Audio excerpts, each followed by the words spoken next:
देश चौकीदार बन गया है, रात भर सो नहीं पा रहा है। तो मैं समझती हूँ इनकी नीयत कहीं साफ नहीं है। 2014 से 22 तक लगभग 1 लाख किसानों ने आत्महत्या की है। वहीं आज हमारे देश का युवा निराश है। हमको इलाज मुफ्त और सस्ता दिलाने की बात करनी है। किसान और युवाओं का भविष्य सुनिश्चित नहीं कर पा रहे हैं हम। जहाँ किसानों को रौंदा गया मंत्री जी के बेटों द्वारा, गांव की अर्थव्यवस्था पूरी तरह चरमरा गई है। हमारा देश किसान प्रधान और कृषि प्रधान देश है।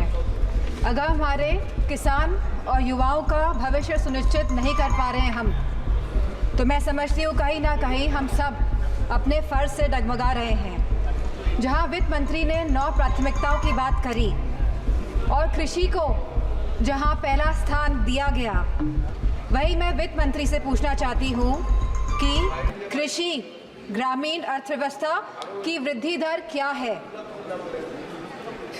जहां यह कहा गया था कि 2024 तक आप किसान की आय दुगनी कर देंगे, 22 तक किसान की आय दुगनी कर देंगे, और जहां एमएसपी का वादा किया गया था, तो मैं पूछना चाहूँगी कृषि मंत्री से कि आज एग्रीकल्चरल इंफ्रास्ट्रक्चर में कितना बजट या सरकार द्वारा दिया जा रहा है।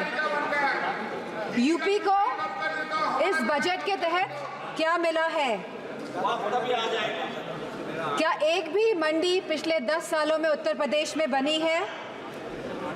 और अगर किसान की ज़रूरतमंद जैसी चीज़ों पर क्या यह सरकार ने कोई भी जीएसटी माफ़ करी है, या खाद में सब्सिडी देने में यह सरकार कायम रह पाई है।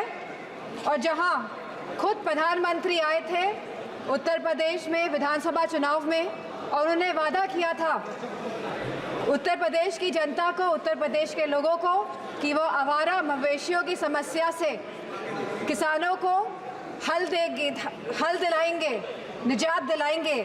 तो क्या इस आवारा पशुओं की जो समस्या है, जिसकी वजह से आज हमारा देश चौकीदार बन गया है, रात भर सो नहीं पा रहा है, तो क्या कोई प्रावधान बजट में रखा गया है इस समस्या को लेके। इसी के साथ जहाँ किसान आंदोलन में लगभग 700 किसानों ने अपनी जान गंवाई, जहाँ उत्तर प्रदेश में भी लखीमपुर खीरी में जहाँ किसानों को रौंदा गया मंत्री जी के बेटों द्वारा, हम पूछना चाहते हैं इस सरकार से कि जहाँ जो 2014 से 22 तक लगभग 1 लाख किसानों ने आत्महत्या की है, तो हम वित्त मंत्री से पूछना चाहते हैं कि प्रधानमंत्री फसल बीमा योजना के तहत कुल किसान लाभ कितना मिला है, और कहीं इसमें गिरावट आई है तो कितनी गिरावट आई है। यह सरकार लगातार 1 दशक से किसानों की अवहेलना कर रही है। गांव की अर्थव्यवस्था पूरी तरह चरमरा गई है, और इसकी एक बड़ी वजह महंगाई है।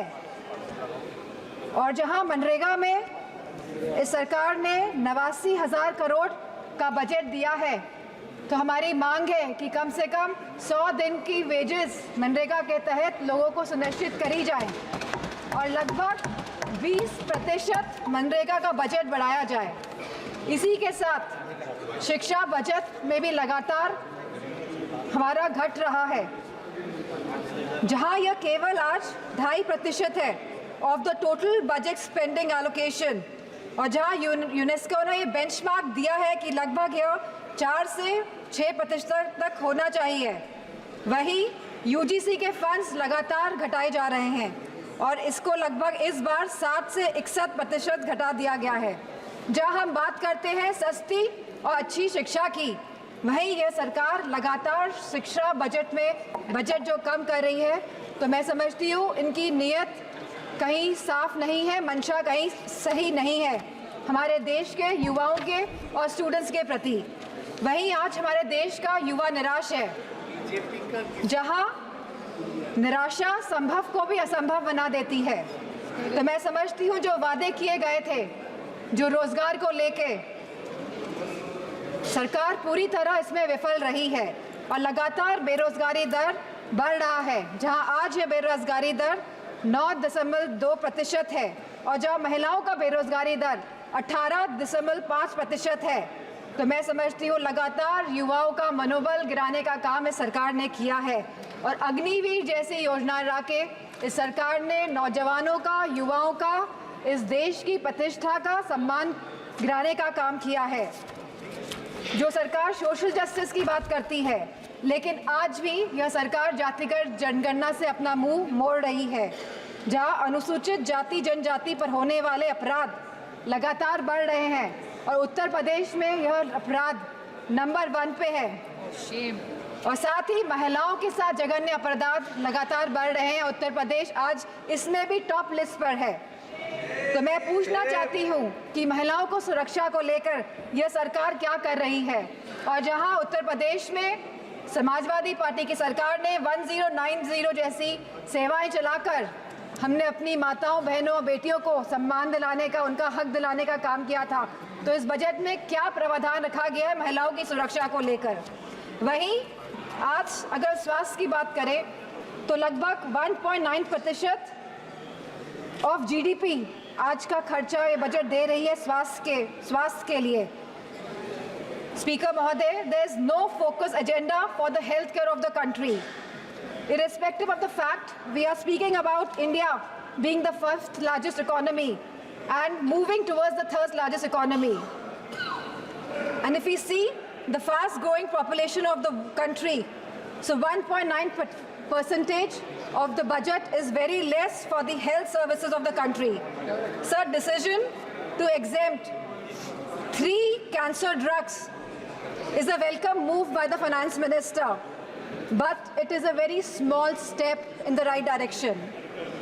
Sir, मैम, हमारे उत्तर प्रदेश में लखनऊ में एक कैंसर इंस्टीट्यूट जिसमें लगभग 1000 करोड़ रुपए लगे हैं वो तैयार है, लेकिन ना केंद्र की सरकार ना स्टेट की सरकार ये सुनिश्चित कर रही है कि सुचारू रूप से वो कैंसर इंस्टीट्यूट चल सके, क्योंकि कैंसर के केसेस लगातार देश में बढ़ रहे हैं। और मेरा मानना है कि अगर ये कैंसर इंस्टीट्यूट सही ढंग से सरकार चला लेती है तो सस्ता इलाज हम अपने देशवासियों को दे पाएंगे।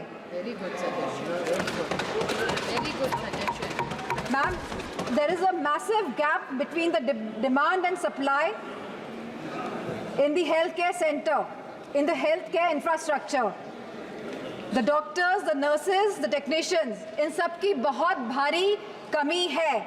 और जो बड़े बड़े वादे कर रहे हैं और जो बड़ी बड़ी बातें कर रहे हैं कि हमने बहुत बड़े बड़े एम्स बना लिए हैं, मेडिकल कॉलेजेस बना लिए हैं, लेकिन 100% तरीके से कोई भी मेडिकल कॉलेज या एम्स सुचारू रूप से प्रदेश में नहीं चल पा रहे हैं, क्योंकि भारी डॉक्टर्स की कमी है, नर्सेस की कमी है, टेक्नीशियंस की कमी है। इसी के साथ जो टीचिंग फैकल्टी में भी भारी टीचर्स की कमी है। सर, जो सरकार कुपोषण के बारे में बात कर रही थी, जो भारत को अनीमिया मुक्त बनाने के बारे में बात कर रही थी, तो मैं उनसे कहना चाहूँगी कि आप सभी अपने वादों में विफल हुए हैं। आपने जो वादे करे थे लोगों को, आपने सारे वादे जनता के साथ वो वादों को तोड़ने का काम किया है। सर, जहां आप जीडीपी की बात करते हैं, जहां आप 3rd इकोनॉमी की बात करते हैं कि हमारा देश तीसरी बड़ी इकोनॉमी बनने जा रहा है, लेकिन वही हमें बात करनी है पर कैपिटा इनकम की, स्टैंडर्ड ऑफ लिविंग की बात करनी है, हमको महंगाई बांधने की बात करनी है, हमको इलाज मुफ्त और सस्ता दिलाने की बात करनी है। और जो कैपिटल एक्सपेंडिचर की आप बात कर रहे हैं, तो मैं समझती हूँ इसमें भी समय सीमा तय होनी चाहिए कि इंफ्रास्ट्रक्चर के जो भी प्रोजेक्ट्स बन रहे हैं उनकी समय सीमा निर्धारित हो, क्योंकि यह टैक्स का मनी है, ये जनता का पैसा है। धन्यवाद माननीय सदस्य। Ma'am, 2 minutes I will take ma'am. यह जनता का पैसा है और इसे सही ढंग से इस्तेमाल करने के लिए हम सब प्रतिबद्ध हैं। सर, इसी के साथ मैं कहना चाहूँगी कि reformative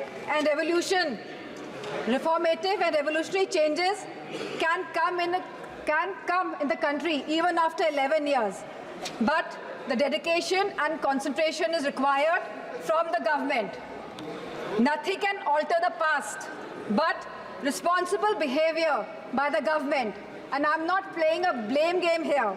I'm saying a responsible behavior is the behavior in which we are responding to the present situation. And if the government plays a responsible behavior, then formative changes can come in the country. Thank you, Speaker. Very Ma'am. good.